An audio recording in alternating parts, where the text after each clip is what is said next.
शास्त्रों में अहंकार को एक रोग बताया गया है। अहंकार मनुष्य की बुद्धि हर लेता है। व्यक्ति स्वयं को ही सर्वश्रेष्ठ समझने की भूल कर बैठता है। इसका परिणाम उसे भोगना भी पड़ता है। आज ऐसे ही एक अहंकारी राजा की कहानी बताने जा रहे हैं, जिसे पौराणिक कथाओं में हिरण्यकश्यप के नाम से जाना जाता है। हिरण्यकश्यप का कथा जीवन में बड़ी सीख देती है। बहुत समय पहले हिरण्यकश्यप वन नामक एक राज्य था, जिसका राजा दैत्य हिरण्यकश्यप था। इसे हिरण्यकश्यपु के नाम से भी जानते हैं। हिरण्यकश्यप खुद को भगवान मानता था। उसकी इच्छा थी कि उसकी भी पूजा भगवान की तरह ही की जाए। हिरण्यकश्यप का एक पुत्र था, जिसका नाम प्रहलाद था। प्रहलाद आरंभ से ही धार्मिक प्रवृत्ति का था। उसने हिरण्यकश्यप की पूजा करने से मना कर दिया।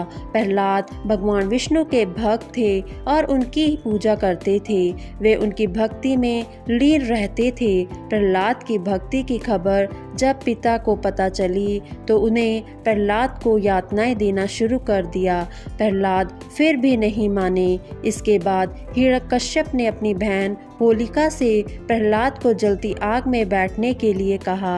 होलिका को वरदान प्राप्त था कि वह आग में नहीं जल सकती है। हिरण्यकश्यप के कहने पर जैसे ही होलिका प्रहलाद को लेकर अग्नि में बैठी तो वह जलने लगी। भक्त प्रहलाद भगवान विष्णु की स्तुति करते रहे। इस प्रकार से होलिका जलकर राख हो गई, लेकिन भक्त प्रहलाद को आग छू भी ना सकी। मान्यता है कि तभी से होली का त्योहार बुराई पर अच्छाई की जीत के प्रतीक के तौर पर मनाया जाता है। हिरण्यकश्यप को प्राप्त था विचित्र वरदान। राजा हिरण्यकश्यप ने कठोर तपस्या से ब्रह्मा जी को प्रसन्न कर विचित्र वरदान मांग लिया। इस वरदान में उसने मांगा कि ना उसे कोई मानव मार सके और ना ही उसे कोई पशु मार सके, ना ही रात मार सके, ना ही दिन में उसकी मृत्यु हो। उसे कोई भी ना घर के भीतर और ना घर के बाहर मार सके। इतना नहीं, उसने ये भी मांग लिया कि ना धरती पर और ना ही आकाश में ना किसी शस्त्र से ना किसी अस्त्र से उसकी मौत हो। हिरण्यकश्यप वरदान मिलने के बाद भयंकर घमंडी हो गया था। वो किसी को कुछ नहीं समझता था। वो इस कदर अहंकार में डूब गया था कि वह स्वयं को भगवान मानने लग गया था। अपनी प्रजा से उसने खुद को भगवान की तरह पूजने का आदेश दिया। उसने सभी पर अत्याचार करना प्रारंभ कर दिया। स्थिति ये बन गई कि उसके अत्याचार से तीनों लोकों में त्राहि त्राहि करने लगे।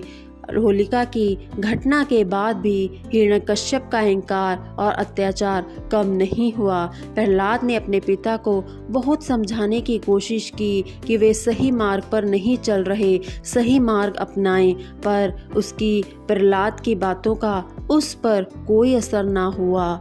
एक दिन उसने प्रहलाद से कहा, अगर तेरे भगवान हर कहीं हैं, सब जगह मौजूद हैं, तो इस स्तंभ में वो क्यों नहीं दिखते। इतने कहते ही उसने उस स्तंभ पर प्रहार किया।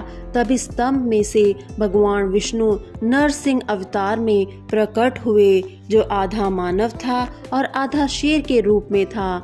उन्होंने हिरण्यकश्यप को उठा लिया और उसे राजमहल की दहलीज पर ले गए। भगवान नरसिंह ने उसे अपनी जगहों पर पटका और उसके सीनों को नाखूनों से चीर दिया। नरसिंह रूप में जब भगवान विष्णु ने हिरण्यकश्यप का वध किया, उस समय वह ना तो घर के अंदर था और ना ही घर के बाहर, ना दिन था और ना रात। भगवान नरसिंह ना पूरी तरह से इंसान था और ना ही पशु। नरसिंह ने हिरण्यकश्यप को ना धरती पर मारा, ना ही आकाश में, बल्कि अपनी जगहों पर मारा। मारते हुए शस्त्र अस्त्र का प्रयोग नहीं किया, बल्कि अपने नाखूनों का इस्तेमाल किया।